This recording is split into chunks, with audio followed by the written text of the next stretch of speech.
బలోచిస్తాన్ బలోచిస్తాన్ పాకిస్తాన్లో దాదాపు 43% భూమిని ఆక్రమించుకొని ఉంటుంది. అంటే 43% భూభాగంతో ఉన్నటువంటి బలోచిస్తాన్ ఈరోజు పాకిస్తాన్లో ఒక భాగంగా ఉంది. కానీ మానసికంగా ఎప్పటి నుంచో విరోధంగానే ఉంది. భూభాగంగా ఉన్నా సరే పాకిస్తాన్తో కలవడానికి మొదటి నుంచి కూడా ఇష్టపడలేదు. మొదటి నుంచి కూడా అంటే మహమ్మద్ యార్ ఖాన్ ఎప్పుడైతే ఈ పాకిస్తాన్ భారతదేశాన్ని విడిపోయినప్పుడు పాకిస్తాన్ సపరేట్గా ఒక దేశం అయిపోయిందో అప్పటి నుంచి కూడా ఈ మహమ్మద్ యార్ ఖాన్ పాకిస్తాన్లో ఈ యొక్క బలోచిస్తాన్ని విలీనం చేయడానికి ఒప్పుకోవడం లేదు.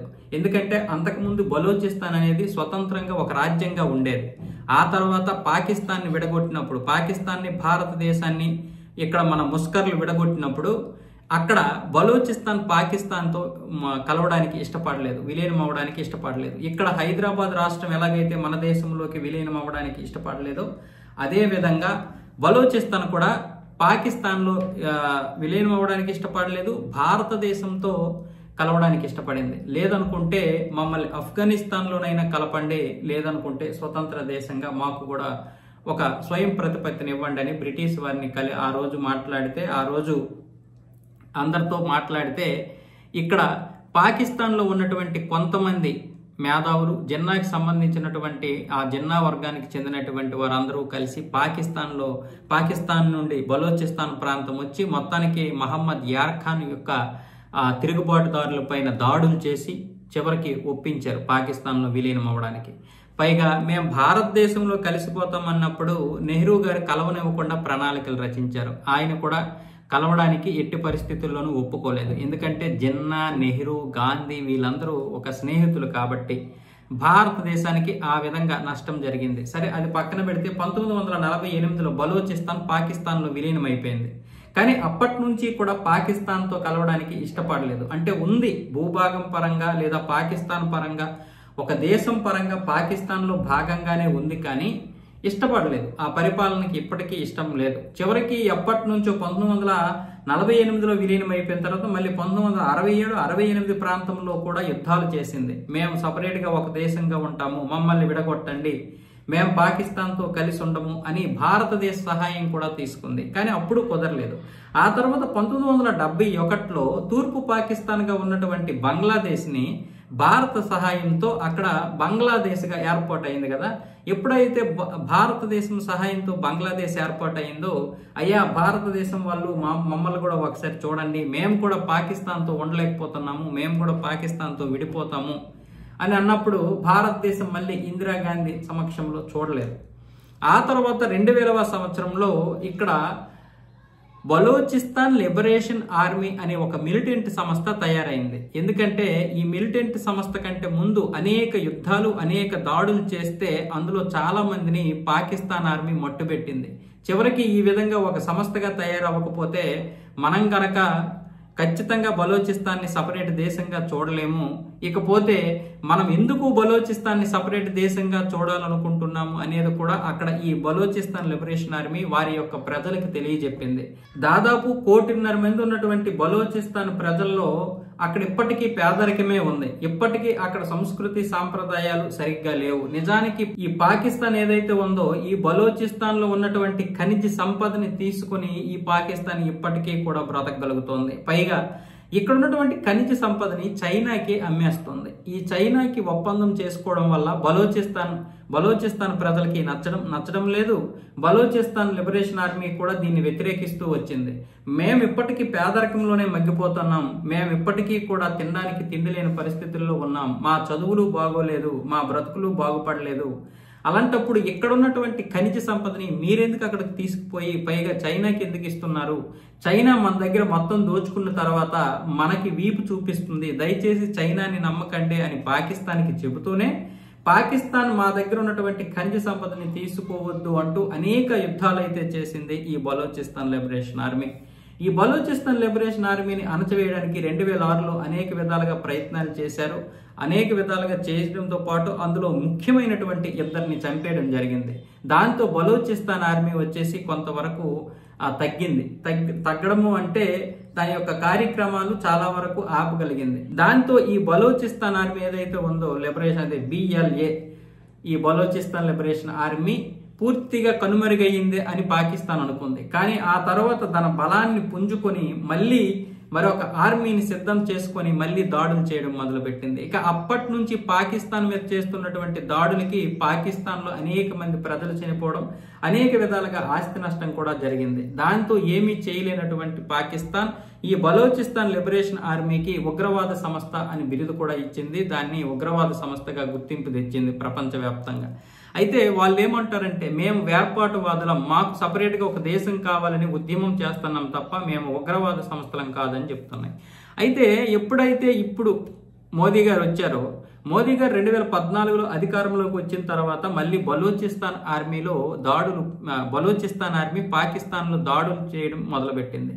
ఎప్పుడైతే మోదీ గారు ప్రధానమంత్రి అయ్యారో అప్పటి నుంచి భారత జెండాని ఈ యొక్క బలోచిస్తాన్ లిబరేషన్ ఆర్మీ జెండాతో కలిపి రెండు దేశాలు కూడా ఈ రెండు జెండాలను పట్టుకొని మాకు భారత్ సహాయంతో బలోచిస్తాన్ని సపరేట్ దేశంగా చేయాలి, మేము ఆఫ్ఘనిస్తాన్లోనైనా కలిసిపోతాము, లేదంటే భారత్లోనైనా కలిసిపోతాం, లేదనుకుంటే మేము స్వతంత్రంగా ఒక దేశంగా ఉంటాం, కాబట్టి దయచేసి మమ్మల్ని ఒక దేశంగా విడగొట్టండి, మేమైతే పాకిస్తాన్తో కలిసి ఉండమని అప్పటి నుండి చెప్తుంది. అయితే 2014లో వచ్చిన తర్వాత, బీజేపీ వచ్చిన తర్వాత ఈ 10 సంవత్సరాల్లో కొన్ని విషయాల్లో చూసుకున్నట్లయితే, ఒకవైపు పీఓకేని ఆక్యుపై ఏదైతే అయిందో, పాక్ ఆక్యుపైడ్ కాశ్మీర్ ఏదైతే ఉందో దాన్ని మళ్ళీ మనం విలీనం చేసుకోవడానికి ప్రయత్నాలు చేస్తున్నాం.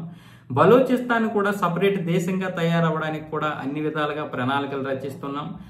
అలాగే ఆఫ్ఘనిస్తాన్ సహాయంతో అటు ఆఫ్ఘనిస్తాన్లో కలవడానికి కానీ, లేదు అనుకుంటే సపరేట్గా బలోచిస్తాన్ ఒక దేశంగా అవడానికైనా ప్రణాళికలు రచించడం అయితే జరుగుతోంది. మోదీ గారు చేస్తున్నటువంటి ప్రణాళికలు ఏంటంటే, బలోచిస్తాన్ని పాకిస్తాన్ నుంచి విడగొట్టి దాన్ని సపరేట్గా ఒక దేశంగా తయారు చేస్తే అది ఆఫ్ఘనిస్తాన్తో స్నేహంగా ఉంటుంది, మనతోని స్నేహంగా ఉంటుంది, పాకిస్తాన్కి విరుద్ధంగా ఉంటుంది. పైగా మనలో కలుపుకుంటే ఆ జనాభా కూడా మన దేశంలోకి వచ్చేస్తారు కాబట్టి దాంతో ప్రమాదమే తప్ప మనకు లాభం ఏముండదు. కాబట్టి ఇప్పుడు దాన్ని సపరేట్గా దేశంగా విడగొడితే ఈరోజు బంగ్లాదేశ్ మనల్ని కాదనుకోవచ్చు, కానీ ఎప్పటికైనా బంగ్లాదేశ్ మనం చేసినటువంటి సహాయాన్ని గుర్తుపెట్టుకుంటుంది. అదేవిధంగా బలోచిస్తాన్ కూడా మనకి సహాయంగా, మనకి మిత్రదేశంగా ఉంటుంది, పాకిస్తాన్తో యుద్ధం చేయగలుగుతుంది. దానివల్ల మనకి ఇప్పుడు బలోచిస్తాన్ కలిస్తే గనక, అంటే సపరేట్ దేశం అయితే గనక, భారతదేశం ఇటువైపు నుంచి బలోచిస్తాన్, అలాగే ఆఫ్ఘనిస్తాన్, ఇరాన్, ఇరాక్ నుంచి కూడా మనకి దగ్గర దారులు ఏర్పడతాయి. తద్వారా మనం కొన్ని పైపులు వేసుకొని ఈ యొక్క క్రూడ్ ఆయిల్ అయితే తీసుకురావచ్చు. అలాగే పీఓకి కూడా మనకి దగ్గర, మనం విలీనమైతే పీఓకి నుంచి కూడా మనకి ఆఫ్ఘనిస్తాన్, రష్యా కూడా దగ్గర అవుతుంది. కాబట్టి ఆ విధంగా కూడా ప్రణాళికలు రచిస్తున్నాం. ఇప్పటికే మనం ఇరాక్కి, భారతదేశానికి దాదాపు క్రూడ్ ఆయిల్ పైప్ లైన్ అయితే వేశాం, రెండు నడిచాయి. కాకపోతే పాకిస్తాన్ వల్ల కొంచెం దాన్ని డిలే అయ్యింది. ఇప్పుడు మళ్ళీ ఆ పైప్ లైన్ పనులు అయితే జరుగుతున్నాయి. అదే పీఓకే గనక మనం విలీనం చేయగలిగితే, పీఓకి మనలో కలిస్తే విలీనమైనట్లు, అదే పాకిస్తాన్లో ఉంటే ఆక్యుపై జరిగినట్లు. ఎందుకంటే పీఓకే మనది, అసలు ఈ భూభాగం అంతా మనదే. పాకిస్తాన్ కావచ్చు, బంగ్లాదేశ్ కావచ్చు, నేపాల్ కావచ్చు, భూటాన్ కావచ్చు, ఈ ఆఫ్ఘనిస్తాన్ కావచ్చు, ఇదంతా అఖండ భారతం. సరే విడిపోయాం కాబట్టి మనకు దాని గురించి మాట్లాడొద్దు, కానీ పీఓకే మాత్రం మనదే. ఈ నెహ్రూ గారు చేసిన దానివల్ల పాకిస్తాన్ కొంత భూభాగాన్ని తీసుకుంటే, అటువైపు చైనా కూడా 38,000 చదరపు కిలోమీటర్లు ఒక భూభాగాన్ని లాగేసింది. అలా మొత్తం చైనా మన దగ్గర నుంచి దాదాపు 1,00,000 చదరపు కిలోమీటర్లు లాగేసింది. కొన్ని పరిపాలన తప్పిదాల వల్ల, గత 60 సంవత్సరాల పాలకుల తప్పిదాల వల్ల మనం చాలా భూభాగాన్ని అయితే కోల్పోయాం. అయితే ఇప్పుడు బలోచిస్తాన్ ఏం చెబుతోందంటే, మేము భారతదేశం సహాయంతో సపరేట్ దేశంగా ఏర్పడతాం తప్ప పాకిస్తాన్లో కలిసి ఉండము. మేము ఈ హైజాకులు చేయడానికి కారణం, ఈ దాడులు చేయడానికి కారణం మా ఖనిజ సంపదని చైనా లాక్కుపోతుంది. చైనా లాక్కుపోయింది. సరే, ఈ డబ్బులు ఏవైతే ఉన్నాయో పాకిస్తాన్ చైనా దగ్గర తీసుకున్నటువంటి ఈ డబ్బులు ఏవైతే ఉన్నాయో, ఈ ఖనిజ సంపద అమ్మడానికి చేసుకున్నటువంటి ఒప్పందంలో భాగంగా ఈ డబ్బు మొత్తం పాకిస్తాన్ ఇప్పటికే ఖర్చు పెట్టేసింది. పోనీ అందులో కనీసం ఒక 40% అయినా బలోచిస్తాన్ ప్రాంతం మీద ఖర్చు పెట్టిందంటే అది లేదు. కేవలం బలోచిస్తాన్ ప్రాంతం మీద 10% ఖర్చు పెట్టింది. తద్వారా బలోచిస్తాన్లో పేదరికం అలాగే ఉంది. ఈ పేదరికం ముందుకు రావడం, పేదరికం పోవడం లేదు. పైగా ఖనిజ సంపద కోల్పోవలసి వస్తుంది బలోచిస్తాన్. రేపు సపరేట్గా దేశం అయిన తర్వాత ఈ బలోచిస్తాన్ బ్రతకాల్సింది ఈ ఖనిజ సంపద మీదే. ఈ ఖనిజ సంపదను ఆధారంగా చేసుకుని రేపు వాళ్ళు అభివృద్ధి చెందాలి.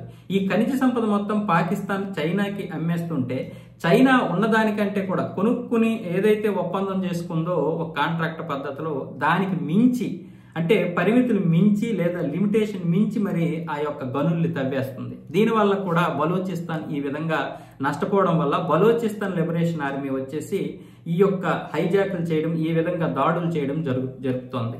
ఏదేమైనా సరే ఇప్పుడు భారతదేశం బలూచిస్తాన్ని సపరేట్ గా దేశం చేయడానికి అయితే ప్రణాళికలు రచిస్తుంది. కానీ దీనికంటే ముందు పీఓకే ఇక్కడ కలవాలి, పీఓకే మనలో విలీనం అవ్వాలి. పీఓకే విలీనం అయిన తర్వాత ఈ ఖచ్చితంగా బలూచిస్తాన్ని సపరేట్ దేశంగా అయితే చేయడానికి అన్ని విధాలుగా ఉంది. ఇప్పటికే 2000 కోట్ల రూపాయలు, అంటే దాదాపు 6000 కోట్ల రూపాయలు ఫండింగ్ అయితే బలూచిస్తాన్ ఆర్మీకి వెళ్ళాయి. కాకపోతే అన్నీ కూడా అఫీషియల్ గా వెళ్ళవు. ప్రస్తుతానికైతే ఇలా విడగొడితే అటు చైనాను కూడా మనం అడ్డుకట్ట వేయొచ్చు. ఎందుకంటే ఇప్పటికే మారిషస్ అలాగే పీఓకే బలూచిస్తాన్ మీద కన్ను వేసినటువంటి చైనాకి మనం అన్ని విధాలుగా కూడా అడ్డుకట్ట వేయగలుగుతున్నాం. పీఓకేని ఇప్పుడు వెంటనే విలీనం చేసుకోవడానికి ప్రధాన కారణం కూడా చైనా దాని మీద కన్ను పడింది కాబట్టి. ఈ చైనా కన్ను పడడం వల్ల పాకిస్తాన్ మళ్ళీ ఇప్పుడు ఉన్నటువంటి ఆర్థిక పరిస్థితుల వల్ల పీఓకే ప్రజల్ని ఒప్పించి దాన్ని కూడా ఆ చైనాకి కట్టబెట్టేస్తే మళ్ళీ మనం చాలా నష్టపోవాల్సి వస్తుంది. అందుకే ఇప్పుడు చైనాకి అడ్డుకట్ట వేయడానికి భారత ప్రభుత్వం అన్ని విధాలుగా అష్టదిగ్బంధనం చేయడానికి అయితే ప్రణాళికలు రచిస్తుంది. మరొక వైపు వ్యాపార పరంగా మనం మేక్ ఇన్ ఇండియాలో అభివృద్ధి చెందుతూ ఉంటే, మరొక వైపు అమెరికా నుంచి కూడా మనకి కొన్ని విషయాల్లో సపోర్ట్ దొరుకుతుంది. చైనాకి ఏమొచ్చేసి అన్ని విధాలుగా ఆటంకం ఏర్పడుతుంది. ఇలాంటి సమయంలో ఇటువైపు అంటే ఇటు జల మార్గంలో కావచ్చు, అటు వాయు మార్గంలో కావచ్చు, ఇటు రోడ్డు మార్గంలో కావచ్చు, 3 మార్గాల్లో కూడా అష్టదిగ్బంధనం చేయగలుగుతుంది భారత్ ఇప్పుడు. అందుకే చైనా మనతో స్నేహం చేయడానికి ముందుకు వస్తుంది. ఏనుగు డ్రాగన్ స్నేహం చేయాలి కానీ ఇలా వివాదాలు సృష్టించుకోకూడదు అంటూ మొన్న చైనా విదేశాంగ మంత్రి కూడా ఒక ప్రకటన చేశాడు. ఏనుగు అంటే భారతదేశం, డ్రాగన్ అంటే చైనా. ఆ విధంగా ఇప్పుడైతే చైనా మన దగ్గర కాళ్ళ బేరానికి రావడానికి కారణం కూడా అదే.